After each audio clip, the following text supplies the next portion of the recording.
Hola, nosotros somos alumnos de la materia de Machine Learning y hoy vamos a estar hablando de una implementación en redes neurales recurrentes. Una pequeña introducción al tema.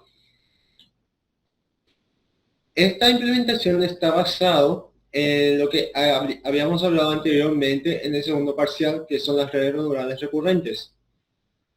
Dando un pequeño repaso a lo que hablamos anteriormente, el objetivo es capturar las dinámicas de las secuencias por medio de conexiones recurrentes. Los datos que tenemos son el input, que puede ser un conjunto de vectores X, el output, que puede ser un conjunto de vectores Y. Eh, la cantidad de inputs u outputs pueden variar. Se puede tener un solo input y varios outputs, o se pueden tener varios inputs y un solo output, o se pueden tener varios inputs y varios outputs.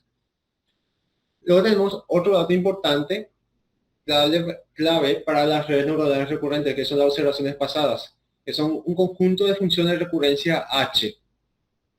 Acá en esta figura que tenemos, se tiene un ejemplo de clasificación de sentimientos.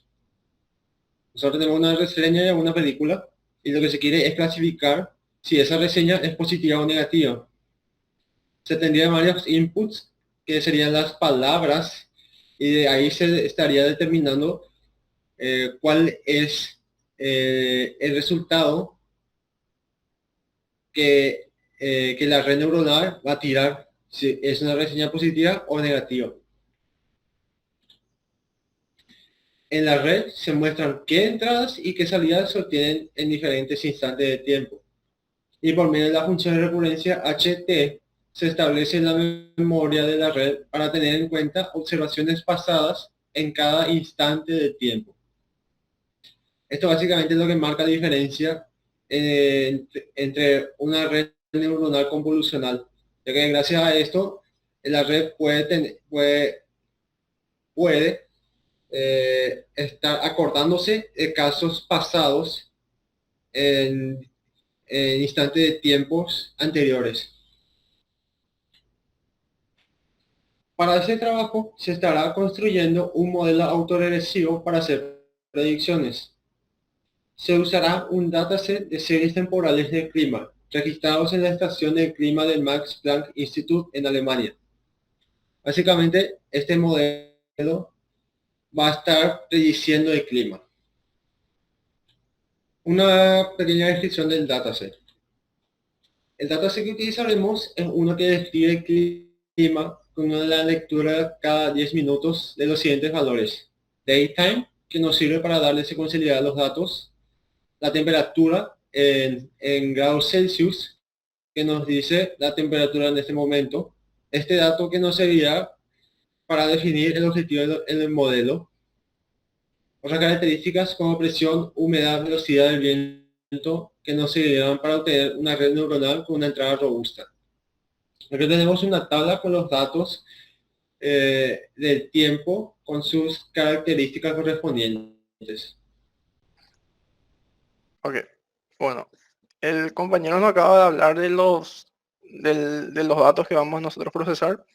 Como vimos, era una plantilla con distintas características en filas, pero para nosotros alimentar nuestro modelo, que en nuestro caso es una red neuronal recurrente, necesitamos procesar primero esos datos para que tengan ciertas características. Para eso vamos a utilizar una librería llamada Pandas. Es una librería bastante conocida en el ámbito de Machine Learning que nos sirve para procesar y manipular los datos de distintos formatos. Y lo primero que vamos a hacer es reducir el tamaño de datos. ¿Por qué vamos a hacer esto? Porque en Google Colab nos provee de una cantidad limitada de memoria RAM. Nuestros datos en principio tienen una longitud de casi 4.000 o 500.000 registros. Es una longitud que no podemos manejar con los recursos que nos provee Google Colab y por lo tanto primero tenemos que disminuir esta cantidad de datos. Para eso vamos a utilizar esta porción de código aquí. Esta porción de código lo que hace es reduce a la mitad cada vez por cada iteración los datos. y vamos a correr 4 veces. En principio los datos tenían una lectura cada 10 minutos de los datos del clima. Con esta reducción vamos a tener una lectura cada 160 minutos, 2 horas y minutos aproximadamente. Luego de eso, tenemos que crear el objetivo de nuestro modelo dentro de los datos. Para eso, primero tenemos que indexar nuestros datos y vamos a utilizar la fecha que nos viene proveído en cada registro para eso. Luego vamos a agregar la columna Future, que va a ser justamente para poder deducir este objetivo. Esta columna lo que va a contener es el promedio de temperatura en, en- en términos de Celsius, grados Celsius, en los siguientes X días. X es una constante en el código, que es la cantidad de días en el futuro que nosotros queremos predecir. Con esto nuestro modelo va a ser predecir si en los siguientes X días el promedio de temperatura va a ser mayor o menor, dado una secuencia de días, en el registro de días. Para eso la columna target va a tener un 1 si future es mayor a la temperatura actual y va a tener un 0 si es menor, es decir, si hace más calor, hace más frío respectivamente. Luego de esto, de ya nosotros tener el objetivo de nuestro modelo, nosotros necesitamos normalizar los datos. ¿Qué es normalizar? Normalizar es acercar los datos a una escala similar en cada característica. Nosotros en nuestro modelo de datos original teníamos características como temperatura que varían desde -20 hasta 30, otro como velocidad de viento que puede ser hasta 50, y así distintas escalas. Lo que pasa es que en una red neuronal em, nosotros tenemos que reducir estas escalas a escalas similares. Y para eso lo que generalmente se hace es reducir estos números a valores cercanos a 1, es decir, 0,5, 0,6, y se realiza una normalización de esa forma de los datos, un escalado de los datos. Luego de eso, tenemos que crear nuestras secuencias. Ya que tenemos un modelo de red neuronal recurrente, lo que tenemos que hacer es alimentar con una secuencia de registros que están marcadas por el tiempo, como es la consigna. Con esto nosotros vamos a obtener también una constante de secuencia de datos, es decir, vamos a definir en nuestro qué cantidad de días nosotros queremos que tenga la secuencia, qué cantidad de registros serían. Y también vamos luego de eso, vamos a hacer un balanceo. Un balanceo lo que nosotros tenemos dos targets, si va a ser más frío o va a ser más calor. Nosotros tenemos que balancear los datos en el sentido de que tengamos la misma cantidad de registros o de secuencias, mejor dicho, que, que produzcan un objetivo de más frío y más calor. Es decir, que sea mitad mitad para que nuestra red neuronal se alimente con una, con unas características de datos. Bueno, em, y finalmente lo que se hace es dividir los datos. Nosotros tenemos que dividir los datos entre las secuencias y los targets, los objetivos. Y vamos a tener en X todas las secuencias que nosotros vamos a alimentar en nuestra red neuronal y en Y vamos a tener todos los objetivos para poder comparar si la red neuronal em, predijo de manera... Bueno, luego de eso vamos a producir los datos de entrenamiento y de validación justamente, como dijimos antes.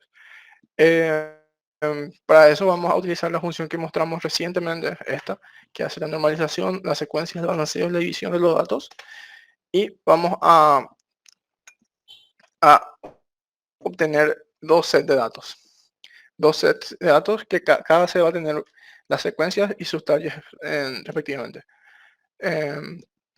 Para esto vamos a seleccionar en esta porción del código los últimos 5% de nuestros datasets.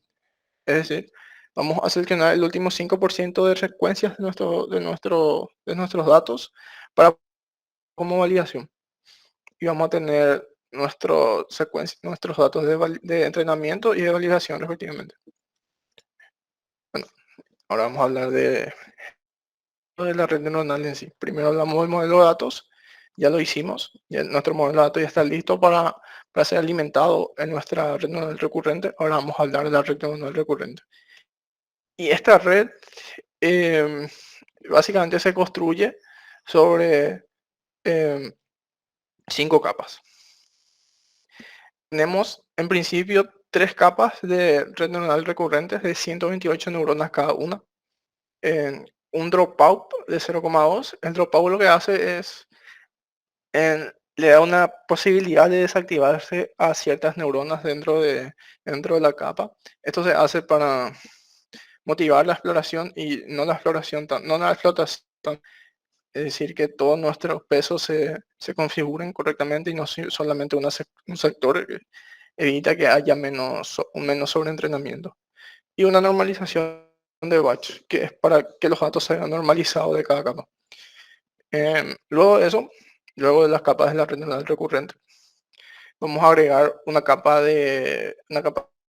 que nos va a servir para procesar los datos antes de darle salida, que es lo que hacemos en la última capa. Una capa densa de dos neuronas con activación softmax que nos va a decir cuál cero o cuál target tiene más posibilidades de ser el correcto, el 1 o el 0 en nuestro caso. Y finalmente vamos a agregarle un optimizador con un learning rate de 0 y una decadencia de 1 a la menos 6, que es para que nuestra red vaya activando más la exploración también y evitar el sobreentrenamiento. Y vamos a utilizar un error denominado Sparse Categorical Cross Entropy, que es entropía cruzada categórica, ya que nosotros queremos estar prediciendo justamente entre dos categorías. Bueno, ahora vamos a hablar del entrenamiento en sí. Ahora toca entrenar la red, ¿verdad? Para esto vamos a utilizar los datos generados que ya vimos y le vamos a agregar también los datos de validación. Aquí lo que hacemos es, vamos a llamarle a nuestro modelo y vamos a una función que se denomina fit. Aquí lo que pasa es que el modelo va a obtener los datos de entrenamiento, tanto en las secuencias como los labels correctos, es decir, las categorías correctas. El batch size. El batch size lo que hace es cuántas secuencias de datos a entrenar antes de hacer la actualización de esos. Y en las épocas, cuántas veces vamos a producir la iteración sobre los mismos datos.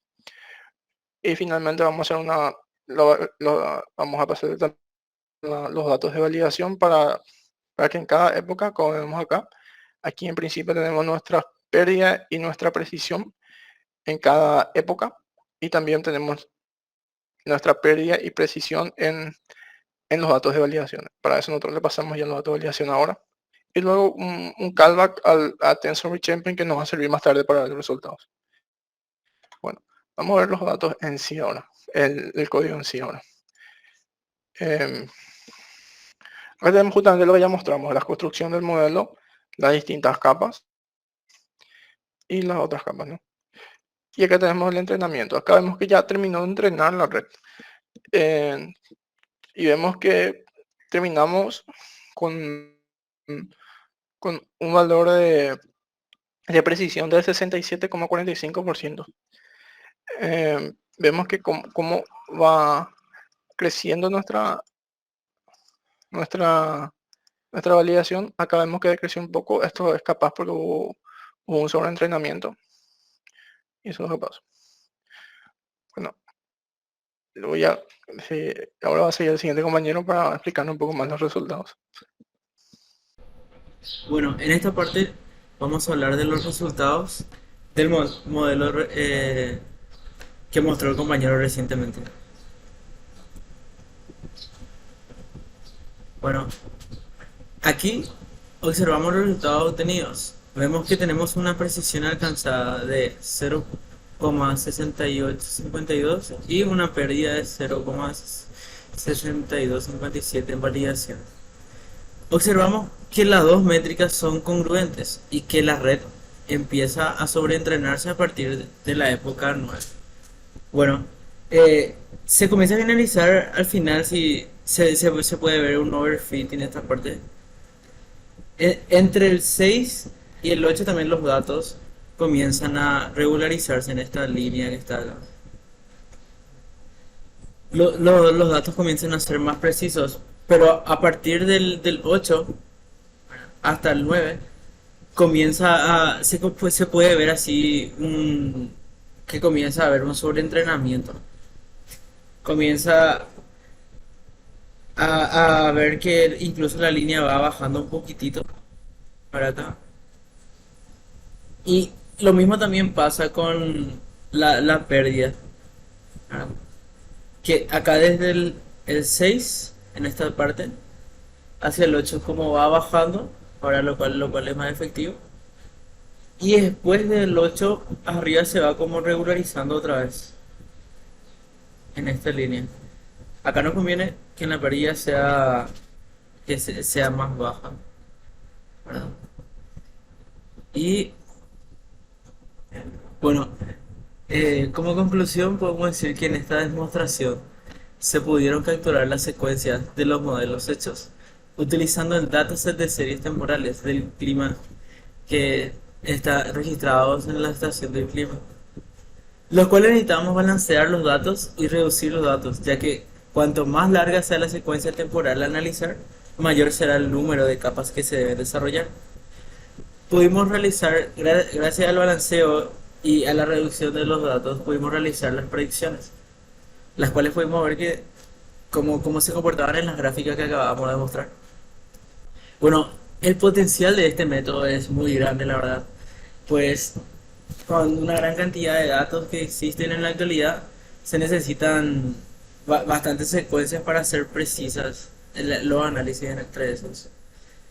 Así, esta arquitectura ofrece la posibilidad de analizar otro tipo de datos, así como video, imágenes, textos, así como vimos en la introducción, que podíamos ver el comportamiento de la reacción con un comentario, ¿verdad? Con una evaluación.